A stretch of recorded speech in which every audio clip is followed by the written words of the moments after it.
It's one small step for man, one giant leap for mankind. Well, here with us today is Jessica, the cryptid huntress. And she's into so much stuff that I can't even mention all of it. So, Jessica, if you don't mind, please tell us a little bit more about yourself, like where you grew up and what you're dealing with. Oh, wow. Well, I grew up in Georgia, down here in the southeastern United States. And I am known as the cryptid huntress. That's because I go out and research cryptids like Bigfoot, mainly Bigfoot. But that's how it started off. But it turned into experiencing aliens and all sorts of other cryptids out there in the field, and portals, and you name it, all sorts of high strangeness. So yeah, I am. Well, I have a radio show. I do live shows throughout the week. One of them is with Spaced Out Radio on the weekends. I'm a weekend host there. I talk about cryptids and bring on the biggest and the best in the research fields. And so that's what I do now for fun. Okay. But I'm also a field researcher. I've been doing that for about 12 years, I guess, since 2011 is when I first started. And I not only was researching out in the field, but I was actually trained by the head of my team in remote viewing, which is a really interesting tool to have in my tool belt when I'm doing the paranormal research. So, yeah, pretty cool stuff. I have lots of experiences and lots of interesting stories to tell. So, yeah. Very interesting. Including UFOs. Yes, yeah. Very interesting. The remote viewing part is very interesting. Let's talk about that too later. But before we started, you told us about your very own UFO experiences. Oh my gosh. Well, when I was a kid, I grew up on a farm out in the country and here in Georgia. And I used to take my little blankets and nap mats from kindergarten out into my front yard and look for UFOs in the sky when I was just a tiny kid. And I always had an interest in it. And for my first science project, I did my science project in elementary school on black holes. Okay. So that was weird, right? Yeah. So I've always been really into outer space and what lies beyond, and especially even ghosts and stuff like that too, and Bigfoot. So yeah, the first time I ever had a real UFO experience, I was researching Bigfoot. And a lot of times Bigfoot research and in any kind of place that has high strangeness already, there's going to be a lot of high strangeness, a lot of different facets to whatever's going on out there. So we're out there looking for Bigfoot. Well, we are being flanked by orbs and UFOs, okay, while we're out there researching. There's UFOs flying overhead, triangular craft. Like I said, orbs. I don't even know what orbs are half the time because there's balls of light and they're different consistencies, different colors. Sometimes they seem more ET, and other times we'll see an orb, like a flash of light, an orb in the trees, and then we'll hear a loud growl and a huff, like a Sasquatch. I don't know if these orbs are, turning into Bigfoots. I mean, it's really odd, the stuff that we experience out there. Of course, I've also seen videos. I have one video that my friend has. It has like metallic orbs shooting past a camera in somebody's backyard. These orbs turn into ETs. Oh. And they run around the backyard for about a minute, and then they turn back into orbs again, and they shoot past the camera again. So there's a whole lot of different types of orbs. So that's like a whole other ball game right there. I mean, that's a topic we could discuss all day. People told us that Bigfoots are brought to Earth by orbs. So an orb appeared, and then a Bigfoot appeared, and then the orb appeared again, and the Bigfoot disappeared. So it's very strange, and could explain something. Yeah. Yeah. And I also heard too that Bigfoot sightings also related with lights in the sky too. Or I heard there's one case where this guy actually shot at a Bigfoot and like kind of just like turned into dust right in front of him. And just like a lot of mysterious. And it makes you wonder too, if are they coming through portals or vortexes? Because Wisconsin here has Burlington vortexes. I don't know if you ever heard of that, They have this one woman actually takes people on tours, and you take pictures in random spots, and the pictures will turn out all swirly and wacky, and other orbs will come flying in. And I don't know if there's any Bigfoot sightings in that area. There might be, but probably. Yeah. Yeah. We have actually, my team has documented what we consider to be a portal, and sent people inside of it, and their heat signatures disappeared, and then they came back out and they reappeared. Whoa. Weird stuff happens out there, but there's definitely a supernatural element to Bigfoot and to a lot of this phenomenon. Like track lines, we're all trained in tracking, animal and human tracking. We go out there looking for tracks, and they just disappear into thin air, with no explanation. Makes you wonder. We'll hear things in our camp at night, like there'll be a flash of light, and then all of a sudden we hear bipedal footsteps throughout the camp, and then another flash of light, and they're gone. You don't hear them anymore. Stuff like that. Very, very odd, right? So it is very odd.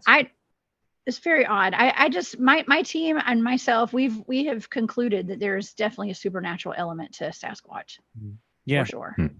Not everybody agrees with that, but see, not everybody. I don't know. I'm not going to say those people aren't in the field or whatever, but once you open your mind to it and open your eyes and really get out there and do the boots on the ground research, you see there's something weird going on. Okay, and the only way to describe it is supernatural. That's so interesting. Please, let's do a step back, because you talked about portals, and you documented a portal. That's what you told us. Yeah, can you tell us more about this portal? Yeah, sure. Well, my team, we research an area we call it the Meadow. And the head of one of my team, I'm on 3 different field research teams, and we do a lot of research out in the woods and the mountains around the South. And on one of my teams that we have, like I said, we go to the Meadow, and it's in an undisclosed location here in the South. It's a place of super high strangeness where we've had everything from Sasquatch stuff going on to lots of orbs, light beings, UFOs, disembodied voices, people turning into orbs and shooting across the field through our devices, like while we're watching them. I mean, just weird stuff. And there was one weekend that we were out at the Meadow, and so full disclosure, I had gone home that afternoon, like that evening, right before this happened. And I went home, and I had orbs that followed me home because I had orbs dancing around my child when I got home. And we have it on video, actually, of my son and I both seeing these orbs and him pointing at them saying, "Mom, balls, balls." And his father was filming them with his camera phone, and he did not see the orbs with his own eyes. He could only see them through recording them on his phone. So he could see them through the device, but not with his own eyes, which I thought was weird. And you can clearly see my son following them with his finger and pointing and saying, "Mom, ball, ball." So that was weird. So that happened. And I don't have orbs in my home, y'all. Okay. Like that doesn't ever happen. But my team was back at the Meadow, and they had some really weird stuff going on. What we usually do is we have a big team of us, and then we go into we divide up into like smaller teams. We'll be like team 1, 2, 3, and 4 or something, like with 3 people each. And so they dispatched out into the Meadow, and they all went on different sides of the Meadow just to go observe. That's kind of what we do a lot of times when we're out there, is to go sit there and observe and wait for something weird to happen. There's one team where you first walk into the Meadow, and they were sitting there. One of the guys had his thermal imaging camera and was looking towards the Meadow, like in the clearing. There's a clearing out there in the midst of all these deep woods. And he was looking through his imaging device, and he saw a big square show up in the middle of the field, like a cube. And it was only a heat signature. And he thought his eyes were playing tricks on him because it was just weird. Like this huge, gigantic square just showed up in the field. So he passed his camera over to the next guy and said, "Hey, do you see what I see?" And so they dispatched a couple of guys from the other side of the Meadow over to check it out. And these are not just like your average people. These are people who are, first of all, trained in remote viewing, retired military, special forces, search and rescue guys. Okay, like very aware of their surroundings. They were guided over to the cube. We call it the cube. And as they got there, they couldn't see it. They could only be guided to it because it was dark and there was nothing to see, basically, unless you were looking at it through a device. And so they got over to it, and as they walked up to it, their heat signatures completely disappeared. And for a second, I believe radio contact was lost. You know, we carry our CB radios out there, and they said that it was like walking through a black velvet curtain. And as they walked in it, they didn't know they were walking in anything. They just were walking over to where they were guided. They said it was like walking through a black velvet curtain. The temperature changed, the stars disappeared, and then the vegetation on the ground changed to like smooth, where it had been like grassy and muddy. And they started realizing that something was not right. And so they kind of backtracked, and as they walked out, their heat signatures reappeared. And so my friend Kristen, one of the girls, other ladies on my team, she had the wherewithal to start recording through her FLIR device. Okay. And so she had recorded the entire incident go down. And yeah, as soon as they came out of it, it like shrunk down to a smaller square, and then it disappeared. It moved off, and it just dissipated. Oh my God. Yeah. So it was weird. Yeah. Very weird. So we didn't know what else to call that. We call it the portal. Wow. This gave me goosebumps. Kind of like, it's like that one movie. It brought to me that one movie in mind. I forgot what it's called. Maybe let's talk about, and I found it very interesting, about the remote viewing session on the UFO shootings. Can we say that? Yeah. Over the North alleged America. shootings. Yes. Yeah. Let's talk about that. Yeah, absolutely. Okay. So how many months ago was that? Like 3 or 4 months ago, maybe? 3 or 4 months ago. It's been a while, right? Yeah, I think it was in February, right? Something like that. Yeah, a few months ago, there were all these reports of UFOs getting shot down all over the United States and Canada and Alaska. And I think there were 3 of them. There was also this like weather balloon or something, right? That got shot down over the coast of South Carolina. Yes. It was interesting because that one was so televised. Even my uncle was out on the beach filming it. Like he has this awesome video of this thing being shot down. Oh. And I thought that was really weird because, it was for the public consumption, apparently. I don't know. That was odd. Well, I was tasked with remote viewing the other UFOs that were shot down over the, I guess there's one, like I said, there's one over the Great Lakes. There was one over Canada, I think, and the other one was over Alaska. And I got to say, out of the UFOs that were shot down, you know, it sounded fishy to a lot of us to begin with, right? But with the remote viewing, from what I recall, okay, and I did a show on this, so you have to go back and watch my show. What I recall is 2 of them were basically kind of like, I hate to say it, we call it FF, if y'all know what I mean. I don't know if you want to say it on your channel. Yeah. I'll say it, false flags. Okay. Yeah. Now the one that was shot down over the Great Lakes, that one was a little more odd.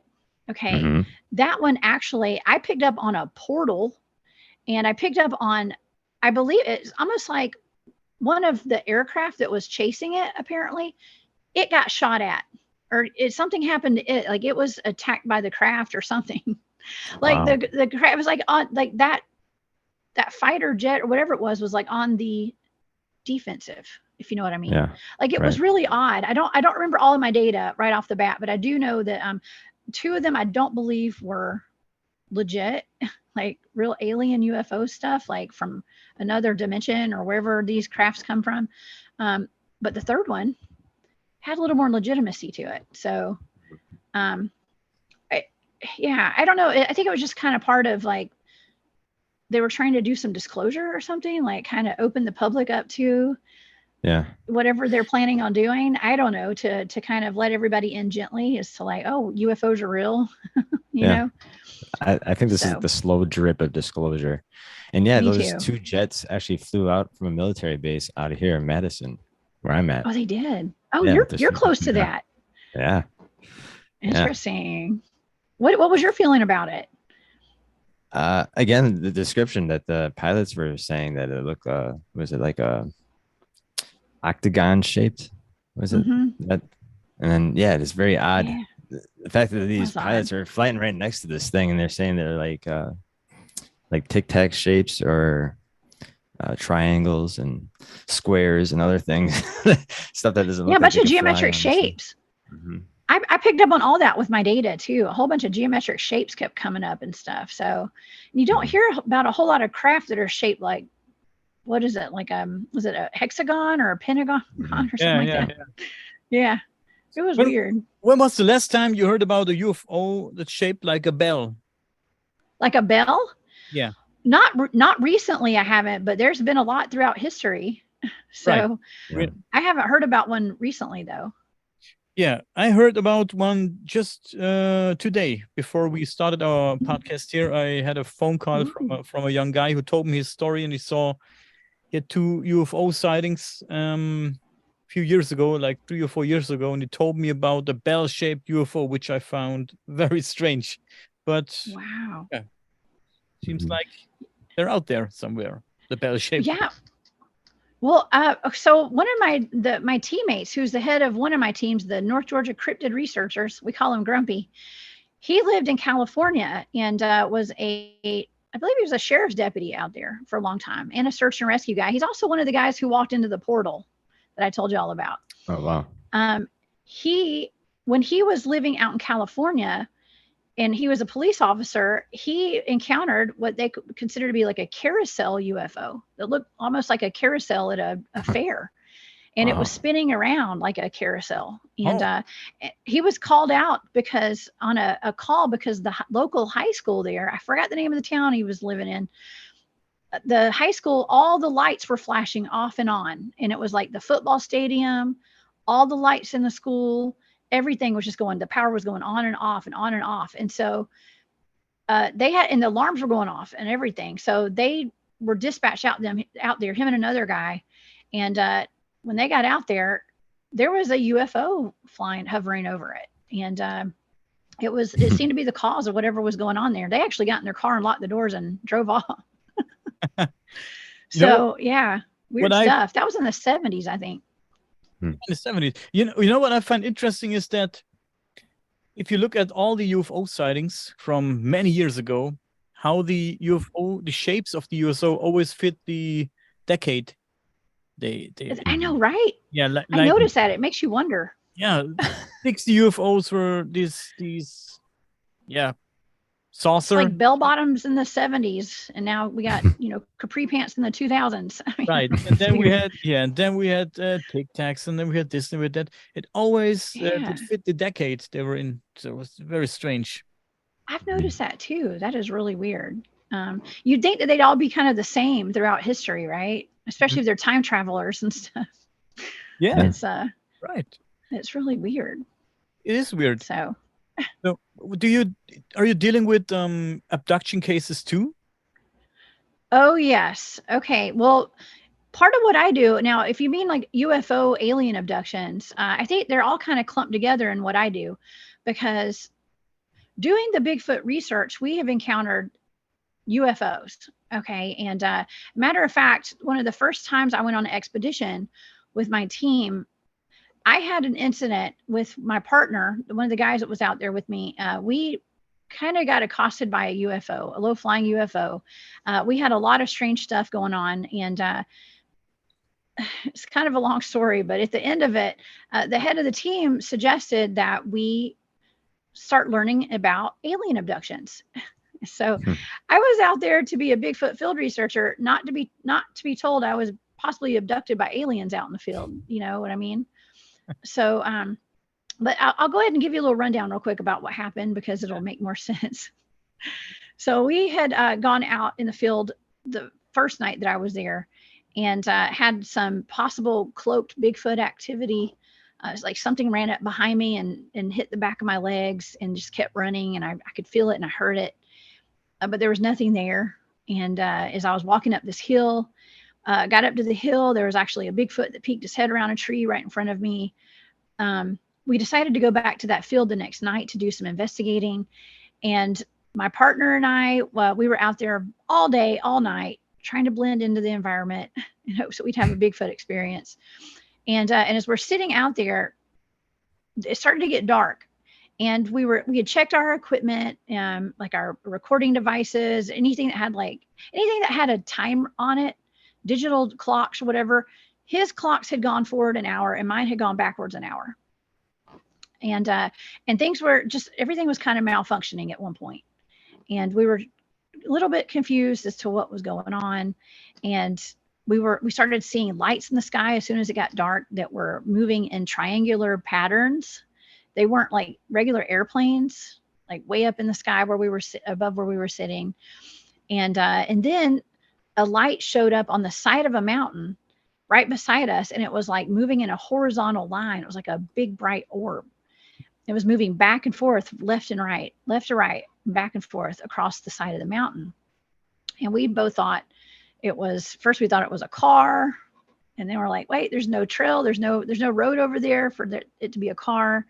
And then we said, well, maybe it's a hiker carrying a lantern. And we're like, no, there's no trail that's that straight, And then we realized it was over the trees. We're like, okay. So we didn't know what it was. We later, we had a few other things happen, like with red lights in the tree line right beside us. That it wasn't us. We couldn't figure out where the lights were coming from. And my EVP recorder that I had going that night, at the point to where some of our equipment was malfunctioning, it sounded like bottle rockets were going off all around us. And we didn't hear it with our own ears. It was only on my recording device. So that was odd as well. Okay. Later on, it took me about a week to even listen to that recording. Cause I mean, that was my first expedition Bigfooting that I'd ever been on. And I had so much weird activity that went on. The head of the team actually came over I lived in an apartment at the time, and he came over and listened to that recording device with me together, so we could kind of put the pieces of the puzzle together as to what happened to us out in the field. And we heard the bottle rocket sounds going off. And immediately after we heard that, the actual recording deleted itself right after we heard it. So that was something else to add to the list of being strange, right? Yeah. But Weird. yeah. Wow. Yeah. So, okay. So we get into like the alien stuff. Okay. And abductions. Okay. So I was told everybody on our team, we were told to start reading up on books like Missing Time. Okay. Missing by Bud Hopkins, and Communion, and The Threat, and books like that. Okay. And so as I started reading up on those books and learning about alien abductions, I woke up at night in my home and had ETs in my bedroom. Okay. So that was really crazy too. So that started happening, and it wasn't like I was scared or it was anything really bad. I mean, I'd been seeing ghosts since I was a kid, and it was very oddly similar to the ghost experiences I had, were these ETs standing around my bed and stuff, like standing by my bed. It was very similar to those ghosts. So I started questioning, well, when I was a kid and a young lady, were those actually ETs? And my brain was computing them as ghosts. Mm-hmm. What kind of ETs was it? Well, the first time there were two, what you would consider to be grays. And then the second time it was a hooded, tall being, and it had, I couldn't see its face, but it had on like a cloak with a hood on, and it was standing right beside my bed, and it had its hands up like a praying mantis, like that. And it was moving all weird. Okay. And when was your first experience when you saw these ghosts? When I was a kid. When you was a kid. And the ghosts. Yeah. I can tell you a little story about a guy that I had in my German podcast project. He told me the story about when he was a kid and he had similar experiences as a kid, and he saw, and it sounds a little bit funny, when he was a kid, he slept over at his grandparents' house, and in the night he woke up, and on his bedside he saw penguins, like really big penguins, and they were staring at him with those creepy black eyes, and they were looking at him and saying nothing, just standing there. And he was afraid, of course, and scared, but he said not too much because he liked penguins. And then we thought maybe it was ETs, because later in his life, when he was grown up, an adult, he said he had similar experiences still, but it were gray aliens standing around his bed and watching him with these black eyes. And he's afraid of these. He's afraid of horses since that day, because they also have big black eyes. Because their eyes are just like ETs. Just like ETs. And we thought maybe this guy, he saw penguins because ET made him see penguins, because they didn't want to scare him when he was a kid. They want to save his it's I don't know how to put it in words, but maybe they tried to not to scare him too much, and they showed up as penguins. That's right. Yeah. Well, I was really into ghosts back then, and I was always checking out every book I could find at the library that had a ghost in it. So that I was wanting a ghost experience, I guess, and or maybe not wanting one, but I wasn't going to be scared if I had one. And it made me more prepared for my adult life, where I'm chasing Bigfoot in the woods. Yeah. But yeah, I look back and I am very suspicious of those ghosts now. I think they were probably ETs. Tell us more about this ghost story. It sounds interesting. Like, what kind of ghosts? And did he were communicating with you, or what happened? Yes, I have had several different types of ghosts show up in my life. And I'm talking about everything from orbs that were like a ball of light that had ribbons floating off of them, like an octopus or something, to actual people that were solid, just like us, wearing Victorian era clothing. There was a woman knelt down by my bed with her blouse that had like the high collar and the lace, and her hair in a bun, and beautiful outfit. When her husband or some man was standing behind her holding like a top hat and all dressed up, and they were as solid as us, like 3D form. Wow. And they were talking to me, and their mouths were not moving. I'll never forget that. I could hear both of their voices, and their mouths did not move. Did not move. And that's interesting. Did not. I find that interesting. I hear that a lot. And I always come to the conclusion that it might have to do something with telepathy. It is telepathy. That's right. Yeah. So that's always been the case. Anytime I can remember having an experience, I'm hearing voices and I'm not watching lips move. Okay. So and it's not unusual at all, especially now that I've been taught remote viewing, and I do that pretty often. We are very powerful as far as being humans and having enhanced human capabilities, and being able to use telepathy. And humans used to use telepathy all the time, way more. Now we have these things called cell phones. Okay. The telephone, right? The telephone, telepathy. It's just a generic, counterfeit of telepathy, basically. I'm using a cell phone. It's like the cheater. It's the cheat way. Yeah. I'm convinced that people back then, like way back then, were able to use telepathy, or maybe telekinesis also, to communicate via telepathy. But we lost it along the way, because we trusted technology too much, and we don't need it anymore, and we lost the connection to Mother Nature also a little bit.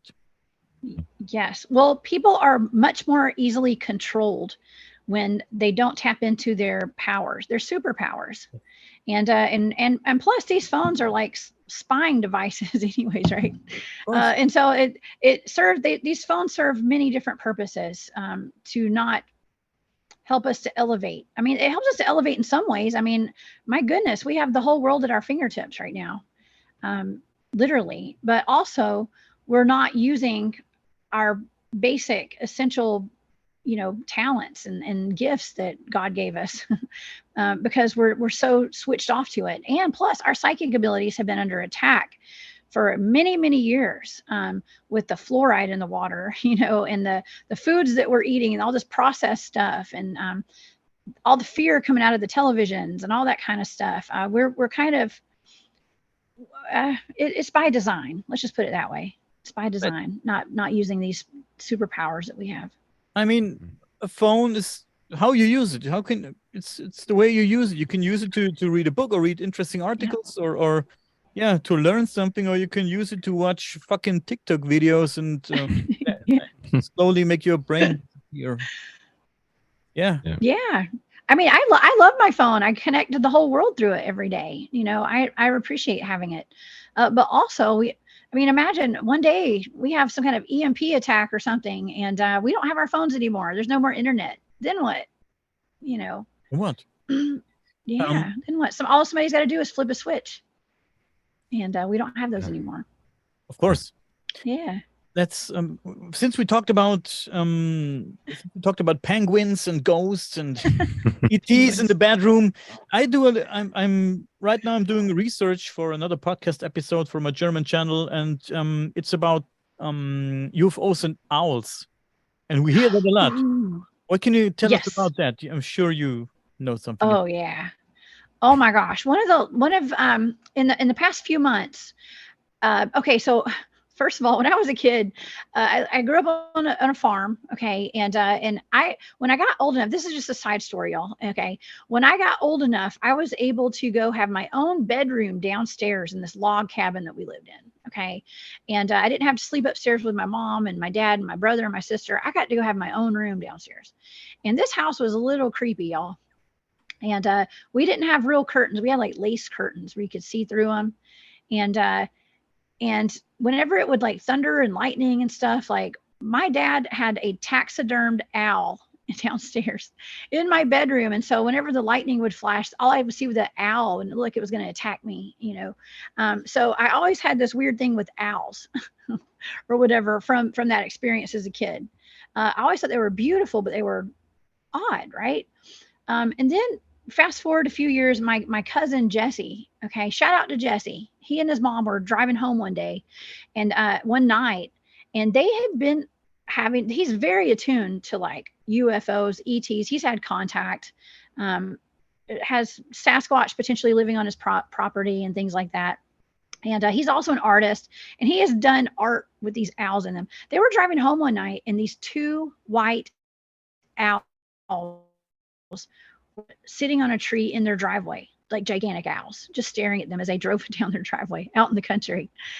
And it was just odd because those are not really native to where we live out here, I guess. So, so that was weird. So I knew about that. I knew at that point when I was younger that there was a connection with owls and ETs because of that incident that he had.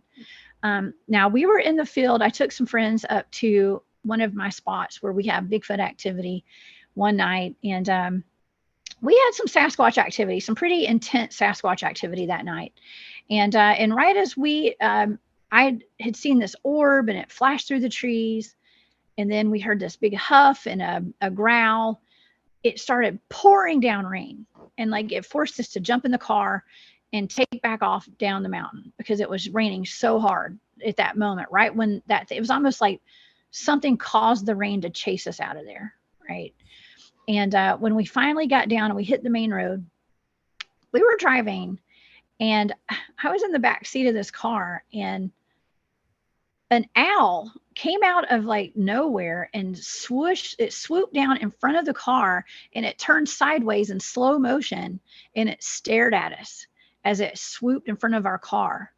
And I screamed because I thought we were going to hit it. We all were just so shocked. We were like, what the heck is that?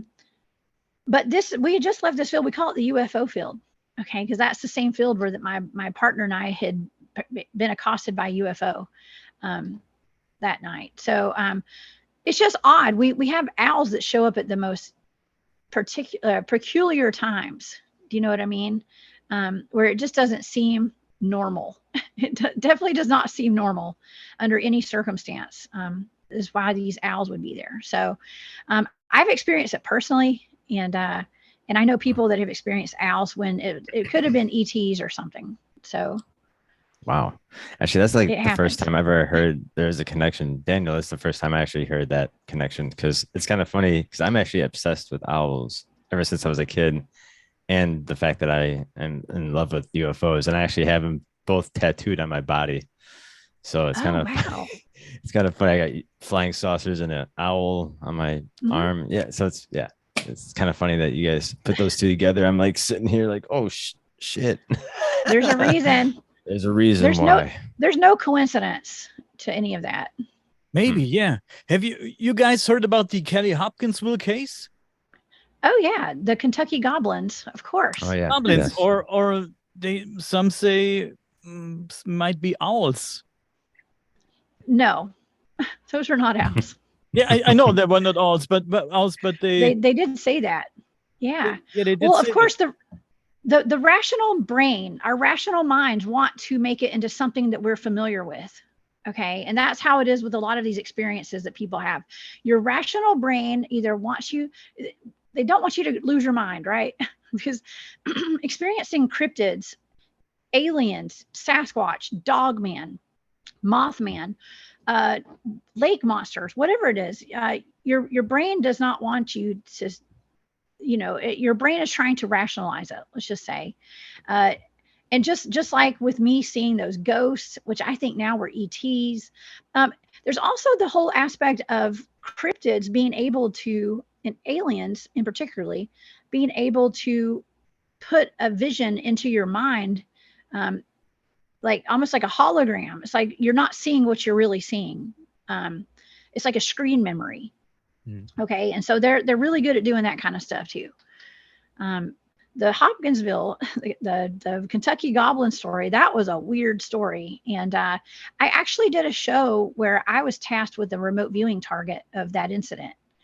And I 100% picked up on a crashed UFO and a crashed craft of some sort. I was picking up on aliens, okay, like straight up aliens. And my friend Barry Littleton, who does a lot of shows with me, he's an amazing researcher, a lifelong contactee and experiencer. He had picked up on these things being almost like aquatic ETs or something like that. I don't believe I picked up on that with my data, but he had picked up on something like that. And it may be just from the shape of their ear, like ears, but they weren't. They're like they look like little gremlins, but they were white, kind of. But I do believe that they were ETs of some sort. Yeah, they do look like gremlins a little bit, but with a little bit of imagination, they look like owls also with these. They could.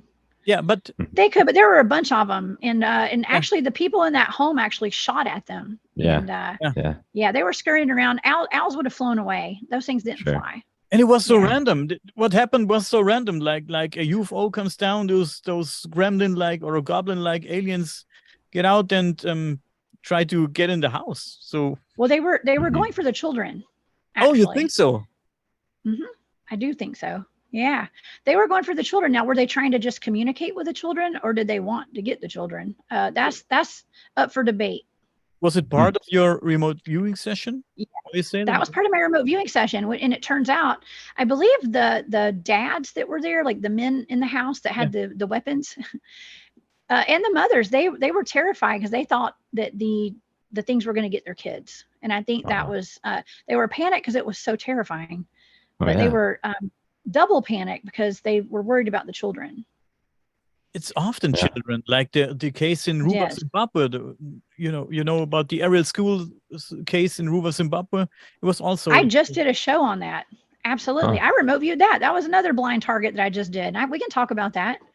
Yeah, I was tasked with this remote viewing target by Barry Littleton, who does remote viewing things with me, and it was the Ariel schoolyard UFO and humanoid ET encounter in Zimbabwe back in 1994, I believe. And see, this is not, it's actually kind of common to have UFOs landing around school children. Okay. And there's a man, I can't remember his name, Derek or Daryl. I have to think of his name. There's a man who published a book about, I think it's like 40 stories of schoolyard encounters with ETs and UFOs. I can't remember his name. I'm so sorry, y'all. I have to look it up. But I can look it up right now while I'm talking. I think Philip Mantle also wrote books about it. I'm not sure. Okay. But I'm not sure. Yeah, very cool. Very cool. Okay. So it's not uncommon. Now, from what I picked up on was there was a message to humanity. Okay. There was something of a warning of impending doom. Okay. Is what my data was saying. Because when I remote view, all I have is a set of numbers, and that's all I have. And so I get all this information through a set of 8 numbers. And I was picking up on an impending natural disaster of some sort. Had to do with a meteor hitting Earth or something like that. And the apocalypse and like all sorts of crazy stuff. And there were crafts. I think I did 2 targets on this because Barry was like, "Oh, you're on target. Go deeper, into the neck. Do it again. Do the target again." And it was definitely ETs warning humanity about natural disasters and impending doom that is coming our way. And so that's apparently what the majority of these ETs. And I did pick up on ETs. I picked up on humanoids, and they're telling the children. I think it's because the children are telepathic. I think it's because they could feel like they can relate to the children, and they're innocent and they're pure, and they wanted to convey the message to them. Those are the ones that are going to be taking over our planet, and the ones that we have hope for. The ETs have hope for, that they can make a difference and put us in a different trajectory, get us out of this messed up timeline we're in right now. Yeah, man, that's true. Yes. That's true. And I actually know a witness from the Rule of Zimbabwe case. His name is Francis, and I had the chance to talk to him at a UFO conference here in Frankfurt, Germany last year. Wow. And he told me all about what happened back then. And it was so interesting. And interestingly enough is that he doesn't care too much about UFOs. His topic, he said, yeah, it's interesting, but I do not care about the UFO. I don't follow UFO cases. What happened. This is my experience, he says, but I'm not following UFO cases too much. So, yeah, it was very interesting. He told me about the telepathic communication, which he wasn't part of, but his friends were. But he was there when it happened, and he saw everything. It's very interesting. Wow. It's amazing when you have firsthand experiences. People tell you their firsthand experiences with stuff like this. I mean, that's a historical case of up close personal contact where I think it was 62 children saw that and experienced it. And they all had the same story about it. And they all had the same memories. It's not like they had a memory wipe or whatever happens. They all remembered it and talk about it today. It's a historical case, as you said already. Yeah, it is one of the best, if not the best case. And another very, very interesting case. And I also talked to this guy, and it's the Pascagoula River incident. And I talked to Calvin Parker last year, and he gave me an interview. Also, a very interesting case. Have you done a remote viewing session on this case too? No, I'm not even sure I'm familiar with it. Oh, the Pascagoula River case. You never heard about it? Oh man, I don't know. So where did that happen? Like what happened? No. Mississippi, 1973. Yeah. Okay. No, tell the I'm story. not familiar. Share the story. Yeah, these. I think Kellen Parker was 19, and Charles Hickson was probably in his 40s or something like that. Anyways, they're his co-workers, and then they decided to go fishing after work. And they saw this river that was nearby their work, Pascagoula. And there was like an old shipyard that they were fishing in. And it was like an old rickety pier. And again, they were just fishing, and they saw this blue light coming from behind them. They thought it was the police that like maybe could be fishing in that area or whatever. And when they turned around, these 3 robotic looking with like pointy ears and a pointy nose but no eyes or mouth, but had these claw like hands, and they were floating. and they floated to him and grabbed Kelvin and injected him with something and knocked him out, and grabbed Hickson and dragged him on board, and had experiments happen on them. And I think there's one woman that kind of looked more human that was doing the experiments on both of them. And the other ones are the robotic ones are kind of like the worker bees doing all the work, and other weird stuff. And they both took lie detector tests too, and they passed lie detector tests. And even the cops, when they went to the cops right after this happened, the cops were trying to fool them and see that they were maybe doing a ruse on them by putting a recorder in the room with them and see what they're discussing with each other. And they're just freaking out. Like Calvin Parker was like, ready to climb up the wall and just crying and freaking out. And it's pretty impressive hearing the voice recording of both those guys like freaking out in the police officer's office. But I actually have a few sketches and autographs from Calvin Parker. Yeah, show him. Oh, that's awesome. Yeah, get them and show it to us. I don't know. It's like Travis Walton and that incident kind of with all his buddies he worked with, It's wild. We have my great grandmother and my great aunt were driving down the road here in North Georgia back in the early 1980s, and a light came down over their car and enveloped their entire car. And the next thing they know, they're like 2 counties over, and it's an hour later, and they're 20 miles down the road, and they don't know how they got there. That was in the 1980s. And they're like super conservative Christian women. And they were like, oh, it had to have been angels that just got us out of harm's way, And that was their story. They stuck to it until their last days. I think it was a UFO personally, but it's all about perception though, right? So, but again, Travis Walton's case is amazing. Just the fact that he had multiple witnesses and they all passed lie detector tests, and the fact that he showed up 5 days later with like naked at a phone booth. Right. It's pretty intense. We hear a lot of stories like that though. There's no rhyme or reason to this stuff. And if you guys ever follow the David Paulides Missing 411 series, I talk about that pretty often because I'm out in the field doing a lot of research. Some of our research areas are national parks. And I was actually going on this trajectory to talk about missing people earlier, and I got sidetracked talking about something else. So I apologize. I'll talk about it now though. So we're very much into like the missing persons cases. Or I am personally. And people ask me sometimes, like, do you think Bigfoot, Sasquatch are taking these missing people?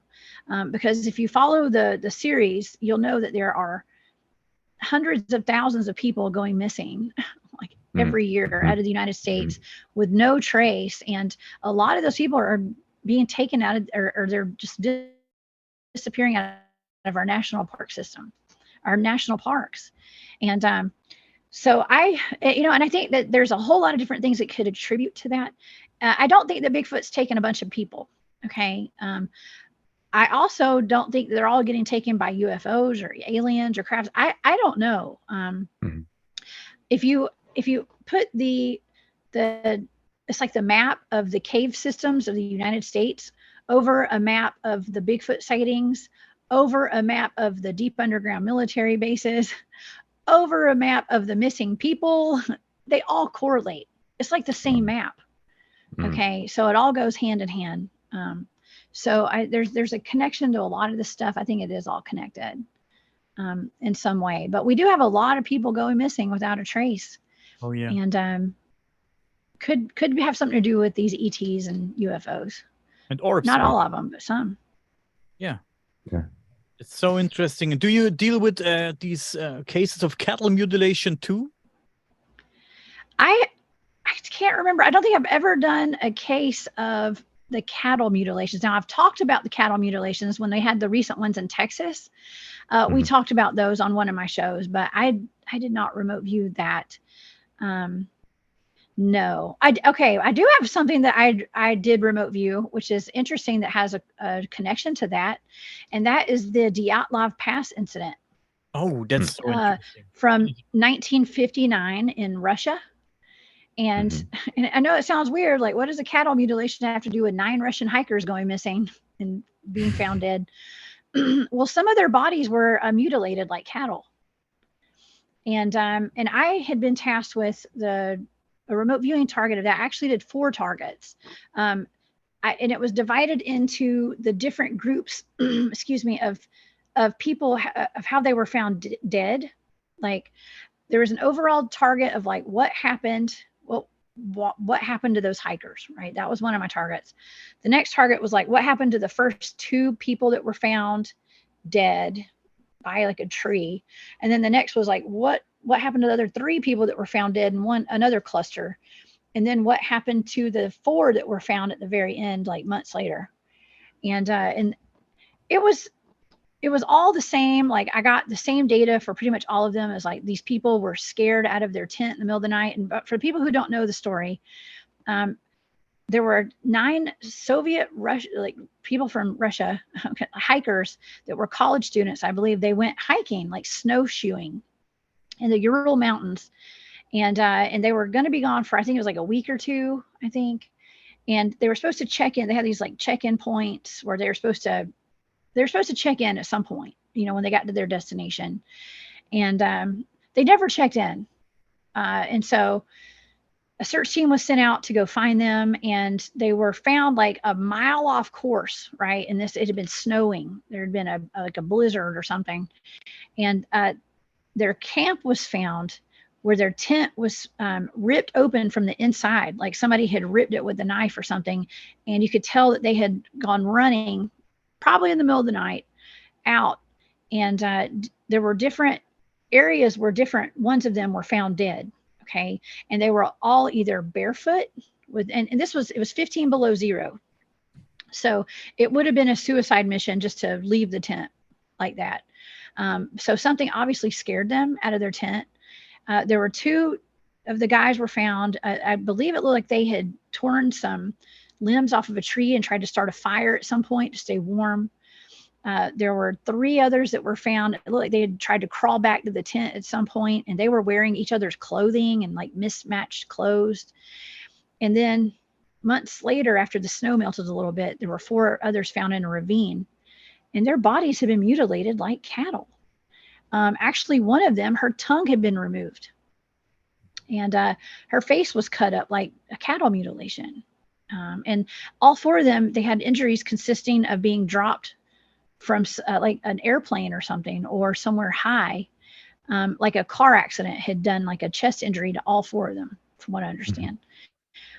So first of all, I believe, long story short, my data was suggesting that it was some sort of military cover-up, that they had trespassed onto an area that they weren't supposed to be on when they went off course. And I guess the military came looking for them, and they were dropping these lights from the sky, which were like, when I did a deep mind probe on them, I was able to get in their head and talk to some of the people that were victims. And they said that it looked like umbrellas were falling from the sky, and they had lights on them, and it scared them, and they took off running. And I guess the last 4 got farthest away. They were like a mile away from where the tent was. And they were confronted by like military and an ET element. Okay, so there was something else in the environment that had to do with either a UFO or ET involvement. And then it turns out they were like all mutilated like cattle, like ETs do to cattle today. So it was just a big old military cover-up. Now, months later, someone sent me a map of possible entrances to inner Earth. And guess where one of those entrances is? Right there in the Ural Mountains. Oh. So it made me question whether, well, maybe they got too close to that entrance, and they were made an example of, basically. You know, like don't come out this way, because they're gonna stop you. Like a warning, yeah. And there are a few theories that just don't fit to what happened, like the Russian Yeti.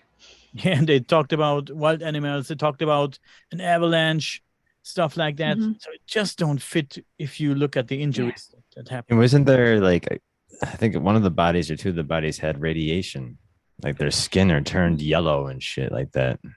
Yeah. Like Well, weird. they say And that then- they say that one of those guys, he worked at a nuclear plant or something like that, from what I recall. Yeah. And so they said it would have been normal to have had that kind of radiation on his clothing. Okay. So who knows? But I can tell you that through the paranormal and the cryptid research that we do, we carry Geiger meters and Geiger counters which measure radiation. And whenever there's something majorly, like any kind of paranormal event out there, the radiation levels spike. Just like with that portal, when we sent our friends into the portal, there was a radiation spike, and each of them got very sick after that. One of them has passed away.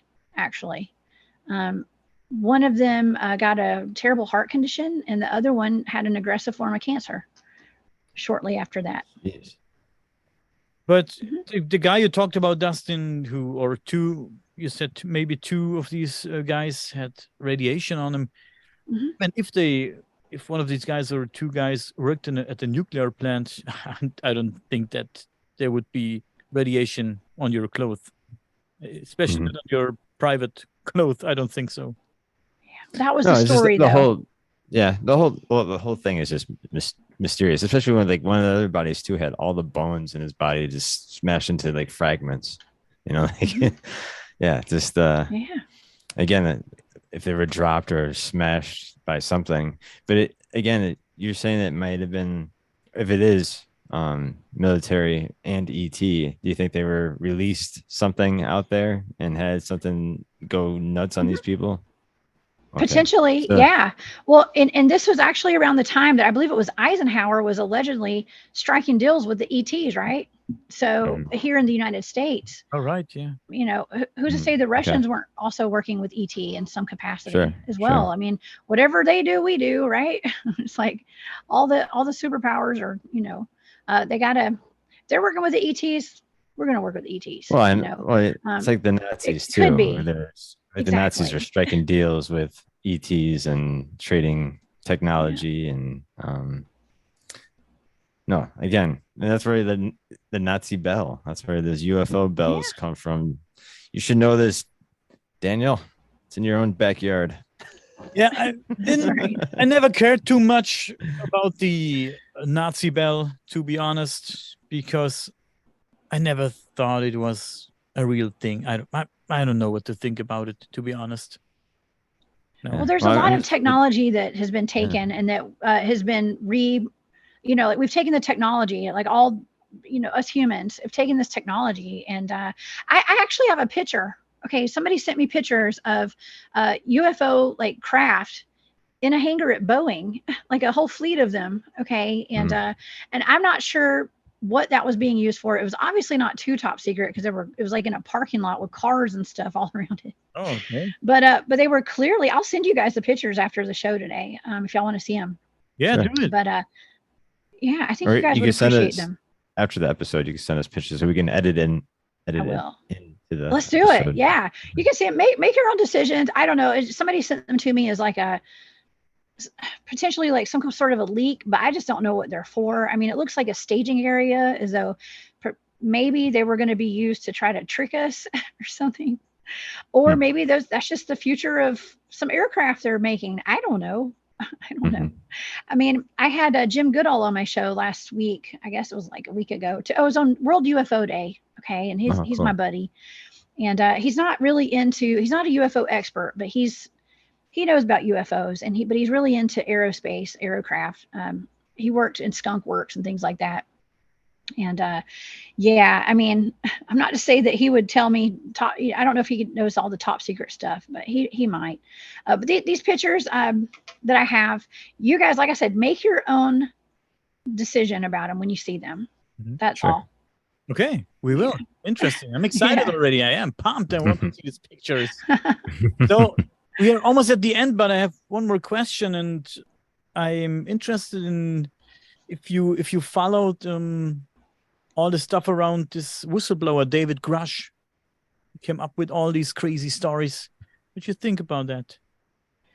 Yeah, I'm not a UFO expert. I'm the cryptid girl. So I hear about David Grush, and I don't know a whole lot about what all he's saying. So I don't know. You refresh me a little bit. Let me know what you're wondering, and I'll tell you my opinion. Yeah, he was talking about that he has knowledge about non-human technology, and that he's states are aware. It's the crash retrieval stuff, right? Yeah. Crash retrievals, Reverse engineering. reverse engineering. It's totally real. All of that. Yeah, for sure. There are people that are out there that are being allowed to be whistleblowers, I believe. This is just my opinion, y'all. Okay. Mm-hmm. And so it's time for the public to get disclosure. I don't think we're ever going to get full disclosure from the government. It's going to come from people such as myself, who are out in the field doing the research, doing field research, and the people who, I mean, perhaps people like him, Mm-hmm. We're all very skeptical. Okay. As an American citizen myself, okay, I am skeptical of my government ever telling me the truth about any of this stuff. Just am. Mm-hmm. It's my experience, and so that's why I go out looking for the truth on my own, and that's why I share whatever I know, because I feel like we are the disclosure to a lot of this stuff. But yeah, I believe it. I know that crash retrieval crews are real and all that kind of stuff, and right. They're just putting it out there. I think in about a week or two, I think Congress is actually having a big meeting about this, where they're actually having other whistleblowers swear an oath on what they witnessed and stuff like that. Yeah, but we need pictures. We need proof. We need pictures. Oh, yeah. Videos. Well, we need the real this shit. This is the slow disclosure, man. I don't give a slow. Shit about their swearing an oath. Society would just stop, man. Like, people would not want to go back to work.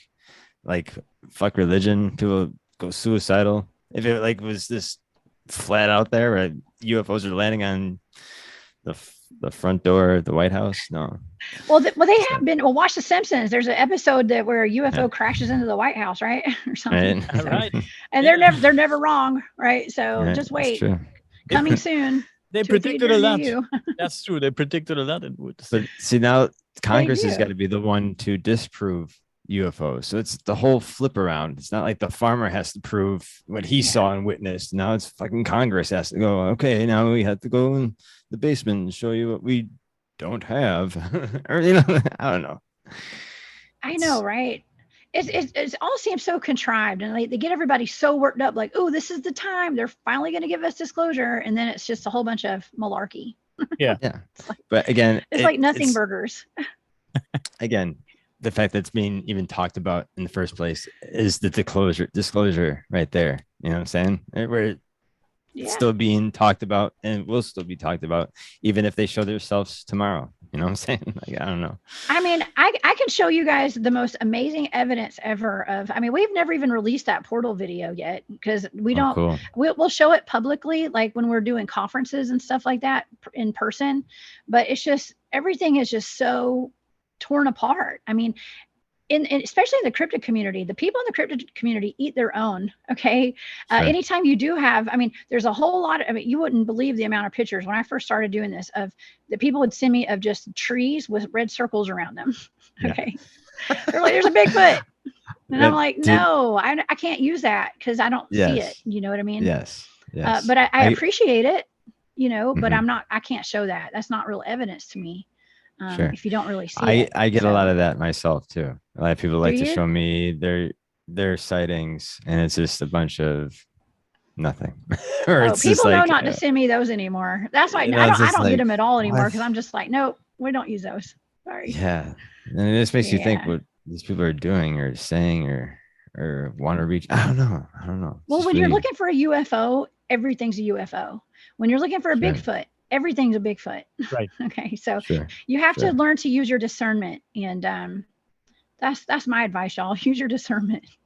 Yeah. You just cannot trust pictures and videos these days anymore, because that's true. With the AI, you can look at the picture behind me. It's made by the AI, and we didn't put much effort into this picture, and it's not photorealistic, but we could. It looks real. Yeah, it looks real, but this is why I don't like to look at UFO pictures and videos anymore. I get sent a lot for the German podcast project. People send me UFO pictures and videos all the time, and I say, okay, send it to me. It's interesting looking at them, but I don't care about them. It's Yeah. interesting. It's like me watching a science fiction movie, because you can't trust them anymore.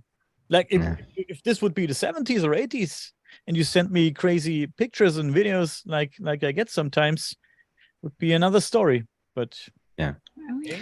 Well, this is where we circle back around, y'all, to the telepathy and the enhanced human capabilities.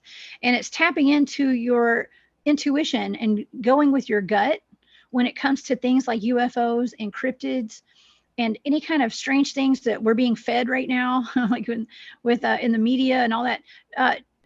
Go with your gut as to what's real and what's not, and go out and try to have your own experiences and things like that if you can, to experience this life. Don't go off of what other people tell you all the time. And but yeah, I mean, I'm not saying don't not turn, show us your evidence and things like that. I still love seeing this stuff, but and I appreciate it, and people are so enthusiastic. I'm just happy that people are waking up to the fact that there are cryptids out there, and and that Bigfoot is real. I am so proud of so many people, and it's very traumatic having experiences like we have, where especially people who aren't expecting to see a Sasquatch or an alien, and it just changes their entire world. And it really does do a number on, which is actually a good thing, raising the consciousness of people on this planet, to know that there's more out there than what we're taught. There's so much more. Yeah. Awesome last words. But to finish up this episode, please let our viewers and listeners know where they can find you online. Thank you. I can be found at thecryptidhuntress.com, and I have a awesome YouTube channel that's the Cryptid Huntress over on YouTube. I also have a Rumble account, and I'm all over social media, the Cryptid Huntress. Y'all just go find me there. I also have a live show every Saturday and Sunday night at 10 p.m. Eastern on Spaced Out Radio. You can find that on their YouTube channel and all over social media. And I have live shows on my channel every Wednesday and Thursday. So y'all come find me and check me out. I'd love to see y'all again. People, you know what to do. You know what to do, people. I will put links to your social media accounts in the description so people can find you. And yeah, what else to say, Jessica? It was awesome. That was great. Awesome stories about the remote viewing. That was very interesting, and I hope we can meet again. I'm guessing you have a lot more to tell. Absolutely. Yeah. For sure. We will. Thank you. We will meet again. So please stay with us for 2 more minutes, okay?